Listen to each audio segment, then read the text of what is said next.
dalam episode sebelumnya kita sudah membahas mengenai buku beliau, ini buku Barahin Ahmadiyah. Ya. Dan di dalamnya, dalam buku tersebut, Hazrat Masih Maud alaihissalam menyampaikan tantangan ya, kepada seluruh umat agama lainnya untuk menjawab dalil-dalil yang beliau berikan dalam buku beliau, dan beliau menjanjikan ya, hadiah sebesar 10.000 rupiah ya, bagi orang yang bisa menjawab tantangan beliau tersebut. Ya, mungkin Pak Yudi bisa jelaskan lebih lanjut tentang itu. Baik, sebagaimana tadi telah disebutkan, Hazrat Masih Maud menyampaikan tantangan bagi umat dari agama manapun, siapa yang bisa membuktikan kebenaran agama dari kitab-kitab wahyu mereka sebagaimana dalil yang dijelaskan oleh Hazrat Masih Maud di dalam buku Barahin Ahmadiyah, maka beliau akan memberikan hadiah 10.000 rupiah sekala itu. Nah, ketika Hazrat Masih Maud menyampaikan tantangan ini di dalam selebaran beliau yang di bagian awal dari buku Barahin Ahmadiyah, maka sebagaimana kita tahu banyak timbul reaksi baik dari kalangan umat Islam sendiri ataupun dari orang-orang agama lain, agama di luar Islam. Nah, salah satu reaksi yang pertama di sini perlu kita sampaikan, ada seorang pimpinan Brahmo Samaj Lahore yang bernama Pandit Agnihotri. Nah, ketika Hazrat Masih Maud menyampaikan tantangan dalam selebaran itu, beliau pun menuliskan artikel-artikel di dalam berbagai macam surat kabar dan mengklaim bahwa artikel-artikel itu menjawab tantangan Hazrat Masih Maud di dalam Barahin Ahmadiyah ini. Namun sejatinya jika kita lihat artikel-artikel yang ditulis oleh Pandit Agnihotri ini sebenarnya tidak menjawab tantangan Hazrat Masih Maud karena tidak memenuhi persyaratan yang ditetapkan oleh Hazrat Masih Maud di dalam selebaran yang telah beliau sampaikan sebelumnya. Sebagai contoh seperti ini, di dalam buku Barahin Ahmadiyah, Hazrat Masih Maud alaihissalam menjelaskan mengenai pentingnya ilham, pentingnya wahyu Allah Subhanahu wa taala di dalam memberikan bimbingan atau memberikan petunjuk kepada umat manusia. Nah, sedangkan akidah pokok dari Brahmo Samaj itu adalah akal manusia sudah cukup untuk membimbing pada keselamatan dan tidak lagi diperlukan suatu kitab dari Tuhan, tidak lagi diperlukan adanya kebersinambungan wahyu atau ilham dari Allah Subhanahu wa taala. Ini akidah pokok dari Brahmo Samaj. Nah, kalau memang beliau ini dengan artikelnya berusaha untuk menjawab tantangan Hazrat Masih Maud, maka menjadi kewajiban beliau ini, yakni Pandit Agnihotri, justru untuk menjawab dalil-dalil yang dijelaskan oleh Hazrat Masih Maud berkenaan dengan pentingnya ilham, pentingnya wahyu di dalam buku Barahin Ahmadiyah itu dijawab dan dipatahkan. Lalu beliau sendiri mengemukakan dalil-dalil dari kitab sucinya berkenaan dengan tidak lagi diperlukan wahyu dan akal saja sudah cukup. Nah, seharusnya itu yang dilakukan. Tetapi apa? Itu tidak dilakukan oleh beliau. Jadi itu tidak menjawab tantangan Hazrat Masih Maud alaihissalam. Bahkan Hazrat Masih Maud alaihissalam beliau menyampaikan, menuliskan 2 surat secara beruntun. Beliau menuliskan kepada Pandit Agnihotri bahwa di dalam buku Barahin Ahmadiyah ini saya menjelaskan dalil-dalil berkenaan dengan masih berkesinambungannya wahyu Allah Ta'ala. Allah Ta'ala masih menurunkan ilham dan wahyu kepada muqarribin, orang-orang yang dekat dengannya. Nah, Hazrat Masih Maud menyampaikan, jika memang Anda tidak percaya, silakan datang ke tempat saya, tinggal beberapa hari bersama dengan saya. Maka insya Allah dengan perantaraan Allah Subhanahu wa taala, dengan perantaraan beliau, Allah Subhanahu wa taala akan menunjukkan tanda kebenaran kepada Pandit Agnihotri ini. Tetapi itu pun tidak dilakukan oleh Pandit Agnihotri. Kesimpulannya, artikel yang beliau tulis ini juga tidak menjawab tantangan Hazrat Masih Maud alaihissalam. Dan saya juga pernah membaca ada satu tokoh lain juga yang menyatakan menjawab buku Hazrat Masih Maud alaihissalam ini. Ini salah satu tokoh Arya Samaj yang bernama Pandit Lekram. Dia menulis sebuah buku yang diberi judul Takzib Barahin Ahmadiyah, yang artinya adalah menjawab Barahin Ahmadiyah. Yang kalau kita lihat dari judulnya secara sekilas, mungkin akan timbul pemikiran bahwa buku ini menjawab dari jawaban yang dari dalil-dalil yang disampaikan oleh Hazrat Masih Maud alaihissalam. Tapi ketika kita melihat ke dalamnya, ternyata tidak demikian. Karena kalau kita melihat dari tantangan yang disampaikan oleh Hazrat Masih Maud, kan beliau menyampaikan bahwa sebagaimana beliau menyampaikan 300 dalil untuk membuktikan kebenaran Al-Quran, maka seharusnya Pandit Lekram juga menyampaikan dari kitab sucinya, yakni Weda, dalil-dalil yang membuktikan kebenaran Weda. Dan kalaupun tidak bisa memberikan sebanyak 300 seperti yang disampaikan oleh Hazrat Masih Maud, maka sekurang-kurangnya 1/5-nya. Nah, ini pun tidak dilakukan. Nah, kemudian itu tahap yang pertama. Kemudian tahap yang kedua, kalau tidak bisa menyampaikan dalil-dalil yang membuktikan kebenaran kitabnya, maka setidak-tidaknya patahkanlah dalil yang disampaikan oleh Hazrat Masih Maud alaihissalam. Nah, tapi ini pun tidak dilakukan. Tidak dilakukan Yang isi bukunya hanyalah keberatan-keberatan baru, keberatan-keberatan lain yang disampaikan mengenai Al-Quran. Jadi kesimpulannya tidak menjawab tantangan Hazrat Masih Maud alaihissalam. Sehingga bukunya ini, buku Takzib Barahin Ahmadiyah ini, kesimpulannya adalah dia tidak memenuhi persyaratan yang ditentukan oleh Hazrat Masih Maud alaihissalam. Baik, jadi itu tadi kita telah membahas 2 reaksi dari orang-orang yang di luar agama Islam ya. Kemudian ada juga reaksi dari orang-orang Islam sendiri. Di sini saya ingin menyampaikan salah satunya dari sebagaimana kita mungkin telah mengetahui ada Maulana Muhammad Hussein Batawi, salah seorang tokoh ulama Islam di kala itu. Nah, ketika Hadrat Masih Maud alaihissalam menulis buku Barahin Ahmadiyah ini, maka Maulana Muhammad Hussein Batawi menulis sebuah review di dalam majalahnya Isya'atus Sunnah. Judul reviewnya itu adalah Barahin Ahmadiyah Part Review. Jadi review atas buku Barahin Ahmadiyah. Nah, di dalam reviewnya ini beliau mengemukakan pujian yang sangat luar biasa kepada Hadrat Masih Maud alaihissalam yang telah menulis buku ini. Di sini ada bagian yang satu paragraf yang menggambarkan pujian yang sangat tinggi yang disampaikan oleh Maulana Muhammad Hussein Batawi. Di sini beliau menuliskan bahwa kami ingin menyampaikan tafsirah atau komentar kami secara singkat dan tanpa dilebih-lebihkan, katanya begitu. Nah, lalu komentarnya seperti apa? Di sini beliau menulis, menurut pendapat kami, pada zaman ini, dilihat dari kebutuhan pada masa ini, maka buku Barahin Ahmadiyah yang telah ditulis oleh Hazrat Mirza Ghulam Ahmad ini tidak pernah ditulis di dalam agama Islam ini buku yang semisal ini sebelumnya. Nah, jadi itu poinnya. Jadi menurut pendapat kami sebelumnya tidak pernah ada orang menulis buku yang semisal atau setara dengan buku Barahin Ahmadiyah. Di dalam apa? Di dalam upaya untuk membela, membuktikan kebenaran agama Islam, kebenaran kitab suci Al-Quran dan Rasulullah SAW. Nah, bahkan beliau menuliskan di masa yang akan datang pun kita tidak tahu apakah ada orang yang akan sanggup menulis buku serupa ini. Nah, ini seperti itu. Lalu kemudian di sini juga disebutkan bahwa di dalam upaya untuk membela agama Islam ini, penulis buku Barahin Ahmadiyah, yakni Hazrat Mirza Ghulam Ahmad, telah melakukan satu langkah yang sangat luar biasa dalam mengorbankan waktunya, hartanya, jiwanya, tenaganya, pemikirannya, yaitu untuk membela agama Islam yang pengorbanan beliau ini dengan menulis buku ini jarang sekali dijumpai contoh semisalnya di dalam agama Islam ini. Ini poin yang kedua. Nah, kemudian poin yang ketiga, di dalam reviewnya ini Maulana Muhammad Hussein Batawi menuliskan bahwa seandainya ada orang yang mengatakan bahwa pendapat kami ini adalah pendapat yang dilebih-lebihkan, maka silakan datangkanlah sebuah buku saja sekurang-kurangnya yang serupa dengan buku Barahin Ahmadiyah, yang sama dengan buku Barahin Ahmadiyah di dalam upaya untuk membela agama Islam dari serangan-serangan orang di luar Islam, firqah penentang Islam, terutama firqah Arya dan Brahma Samaj. Nah, jika memang ini sesuatu yang berlebihan, kata beliau, maka coba datangkan kemari, bawa kemari sebuah buku yang menyerupai atau yang semisal dengan buku Barahin Ahmadiyah ini. Tetapi tidak ada. Jadi ini adalah reaksi dari ulama Islam ya, yaitu Maulana Muhammad Hussein Batawi berisi sanjungan-sanjungan beliau. Ya, kalau itu tadi itu kan gambaran bagaimana reaksi baik dari umat muslim maupun umat muslim ya. Sekarang kita akan masuk lebih dalam lagi mengenai isi dari buku Barahin Ahmadiyah ini sendiri. Jadi sesuai dengan judulnya ya, buku Barahin Ahmadiyah, Al-Barahin Al-Ahmadiyah ala Hakiyati Kitabillahil Quran wa Nubuwatil Muhammadiyah ya. Jadi poin utama yang ingin beliau sampaikan, yang ingin Hazrat Masih Maud sampaikan adalah dalam buku ini untuk membuktikan kebenaran Al-Quran, itu yang pertama. Dan yang kedua adalah membuktikan kebenaran kenabian Nabi Muhammad SAW.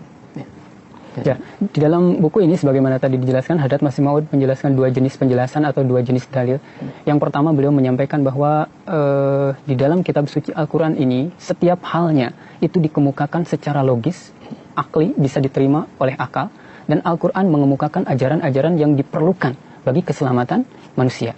Nah, ini yang pertama. Kemudian di dalam Al-Quran juga dikemukakan dalil-dalil logis yang merupakan jawaban terhadap akidah-akidah keliru yang ada di dunia ini, baik dari agama yang lain ataupun dari pemahaman-pemahaman yang keliru. Ada jawabannya di dalam Al-Quran secara logis, di mana ini tidak dijumpai di dalam kitab-kitab agama yang lain, hanya khas di dalam kitab suci Al-Quran.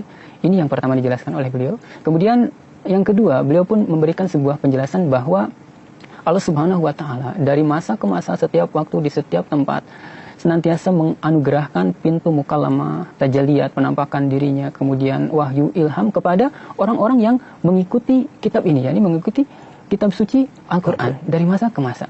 Nah, oleh karena itu Hadrat Masih Maud di dalam buku ini beliau pun bersabda bahwa Allah Subhanahu wa Ta'ala telah mengutusku untuk mengemukakan bukti-bukti kebenaran Al-Quran, kebenaran agama Islam ini. Nah, barang siapa yang meragukannya, maka silakan datang kepadaku, tinggal bersamaku beberapa hari, lihatlah kondisiku. Maka insya Allah melalui perantaraan diriku, kata Hadrat Masih Maud, mereka akan diperlihatkan oleh Allah Subhanahu wa Ta'ala tanda-tanda kebenaran. Nah, dan ini adalah hanya khas di dalam agama Islam. Allah Subhanahu wa Ta'ala masih menurunkan pintu mukalamah, mukhatabah, turunnya ilham, tanda-tanda yang segar yang bisa dilihat oleh orang-orang dari kalangan umat dalam agama Islam ini. Ini hanya khas di dalam agama Islam dan tidak dijumpai di dalam agama-agama yang lainnya. Seperti ini. Nah, kemudian Berkenaan dengan ini pun timbul satu keberatan dari orang-orang bahwa Al-Quran ini kan kenapa diturunkan? Sebetulnya kan sekarang ini sudah ada kitab-kitab yang lain. Sebelum Al-Quran ada kitab Taurat, ada kitab Injil, kemudian ada Weda, yang tugasnya juga memang membimbing orang-orang untuk mendapatkan petunjuk. Nah, kenapa sudah ada kitab-kitab yang lain, Al-Quran ini masih turun? Apa pentingnya? Apa perlunya? Nah, ini ada pertanyaan juga berkenaan dengan ini. Ya, mengenai hal ini pun Ustaz Masih Maud menyampaikan penjelasan juga. Jadi ada 3 poin yang beliau sampaikan.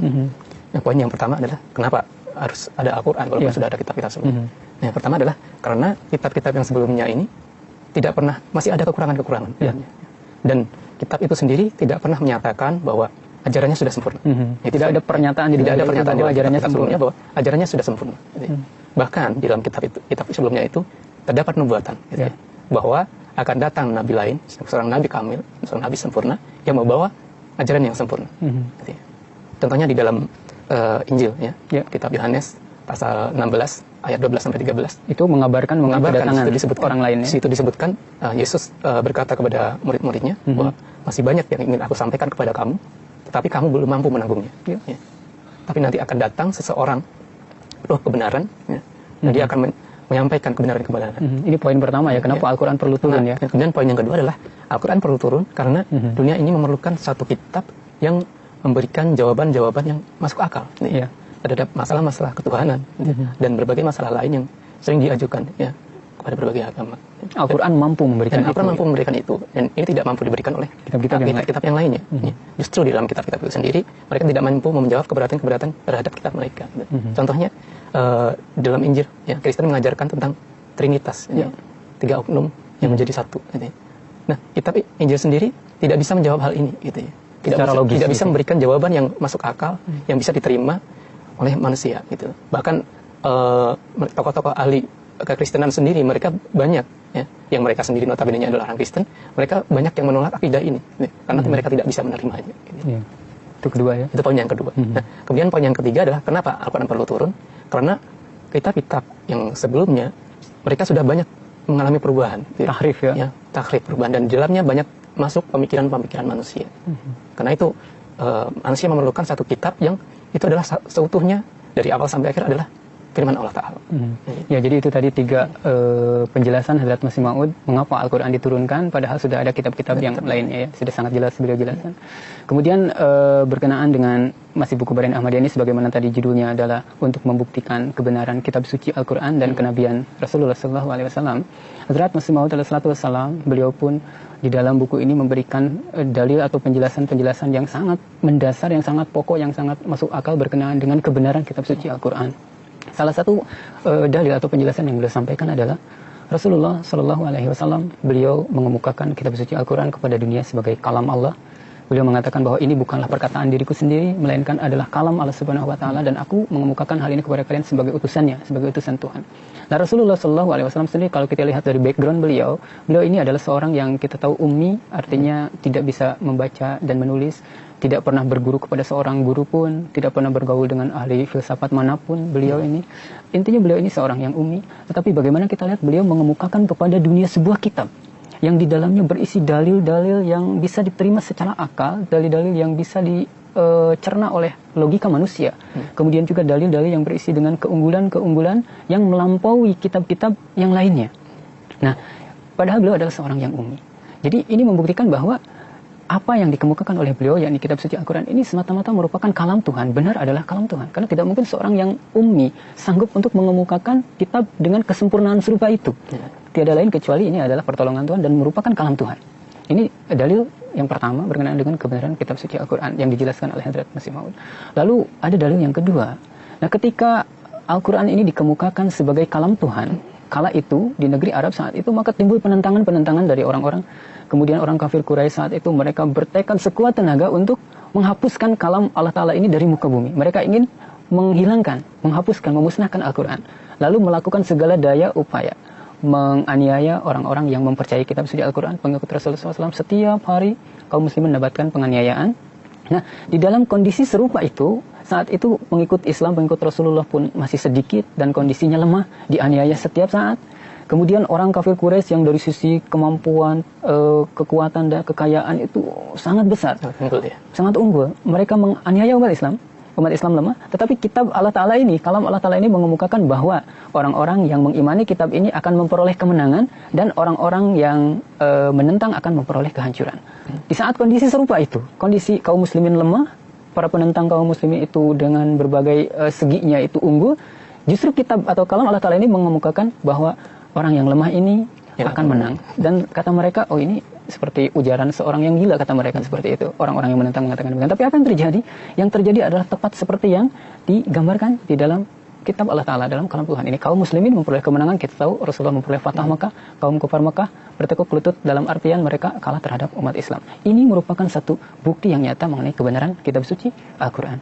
Lalu bukti yang ketiga, Hadrat Masih Maud alaihissalam menjelaskan bahwa untuk membuktikan kebenaran kitab suci Al-Quran ini bisa dilihat dari sisi ini, yakni Al-Quran berisi banyak sekali nubuatan-nubuatan, banyak sekali kabar-kabar mengenai sesuatu yang akan terjadi di masa mendatang, nubuatan atau kabar gaib. Dan dari waktu ke waktu, dari masa ke masa, nubuatan-nubuatan yang ada di dalam Al-Quran ini tergenapi, terbukti dengan begitu nyata. Ini pun merupakan satu bukti tak terbantahkan bahwa Al-Quran ini memang benar kalam Tuhan, dan memang ini membuktikan dari kebenaran sebagai kitab suci yang Allah Subhanahu wa Ta'ala turunkan. Ini 3 dalil yang dijelaskan oleh Hadrat Masih Maud alaihissalam. Jadi ketika kita bicara tentang bukti-bukti tadi ya, kebenaran Al-Quran, dari situ kita bisa mengambil kesimpulan bahwa Al-Quran ini adalah suatu kitab yang tidak ada bandingannya, gitu ya. Tidak ada bandingannya. Dan itu memang sesuatu yang perlu ya, karena Al-Quran menyatakan sebagai dia adalah firman Allah. Dan kalam Allah Ta'ala mestinya adalah sesuatu yang tidak ada bandingannya. Gitu. Jadi seperti sebagaimana makhluk-makhluk ciptaan Allah Ta'ala itu masing-masing adalah sesuatu yang unik gitu, dan tidak bisa ditiru oleh manusia. Gitu. Nah, maka Al-Quran pun semestinya adalah sesuatu yang unik, ya, yang tidak ada bandingannya. Dan Hadrat Masih Maud alaihissalam menjelaskan, membuktikan bahwa hal ini bisa dibuktikan dari dua segi, gitu. Dari segi zahir dan batin. Ya. Secara zahir, dari secara zahirnya, Al-Quran memiliki kefasihan, balaghah, susunan kalimat yang sangat indah, sangat luar biasa, gitu ya. Dan tidak ada kitab lain yang bisa menyamai hal itu. Nah, mungkin ada beberapa orang yang menyampaikan bahwa ada buku-buku lain yang memiliki keindahan yang serupa dengan Al-Quran, ya, dengan Al-Quran, mengklaim seperti itu. Gitu. Tapi ada satu yang mereka lupakan adalah Al-Quran bukan hanya memiliki keindahan secara zahir, gitu. Dari sisi luarnya saja. Ya. Jadi dari sisi luar keindahan khususnya kalimat yang sangat luar biasa.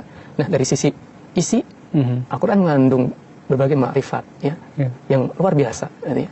Nubuatan-nubuatan, ilmu yang itu tidak dimiliki oleh di dalam kitab-kitab lainnya, gitu. Karena kitab-kitab lain ini hanya mereka mengejar keindahan sehingga melupakan isinya. Gitu.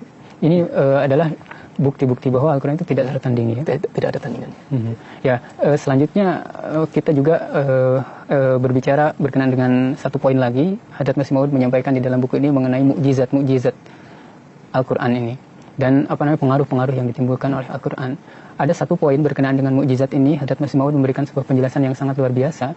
Beliau mengatakan, menuliskan bahwa kitab suci Al-Quran ini diturunkan di negeri Arab kala itu, di zaman di mana orang-orang Arab saat itu mereka sangat mendewakan fasahat, mendewakan balagat gitu kan di dalam bahasa itu. Sehingga karena saking membanggakan fasahat dan balagatnya, mereka menyebut kaum lain itu sebagai ajami atau sebagai orang yang bisu. Artinya tidak bisa menampilkan keindahan-keindahan dalam fasahat dan balagat sebagaimana orang-orang Arab kala itu. Nah, Al-Quran itu turun di masa seperti itu, di zaman itu.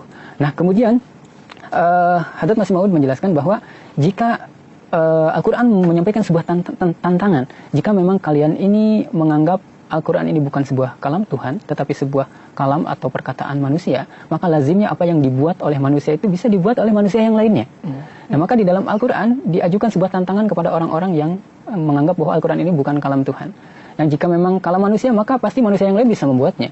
Oleh karena itu, datangkanlah contoh sebuah surat yang semisalnya, yang semisal Al-Quran. Kalau memang Al-Quran ini sebagai kalam manusia, pasti kalian bisa mendatangkannya. Tetapi apa yang terjadi?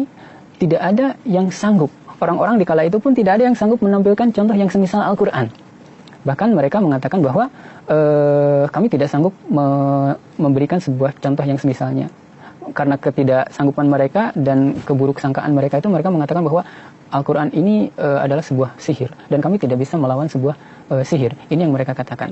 Nah, pada intinya mereka tidak bisa memberikan sebuah jawaban, menghadirkan sebuah kitab yang semisal dengan Al-Quran. Bahkan sampai kini pun setelah 14 abad berlalu tidak ada yang sanggup untuk membawa sebuah kitab, sebuah surat yang menyerupai Al-Quran. Ini adalah salah satu mukjizat Al-Quran yang dijelaskan oleh Hadrat Masih Maud. Ya, jadi itu memang sebuah bukti yang sangat luar biasa ya mengenai mukjizat Al-Quran. Dan itu tidak bisa kita temui ya dalam kitab-kitab lain manapun. Demikianlah pemirsa, tadi perbincangan kami berdua mengenai buku Barahin Ahmadiyah, mengenai pokok-pokok bukti-bukti kebenaran Al-Quran. Ya, kita akan bertemu kembali dalam episode selanjutnya, masih dalam buku Barahin Ahmadiyah, bersama saya Fadl Aman Nurdin. Assalamualaikum warahmatullahi wabarakatuh. Assalamualaikum.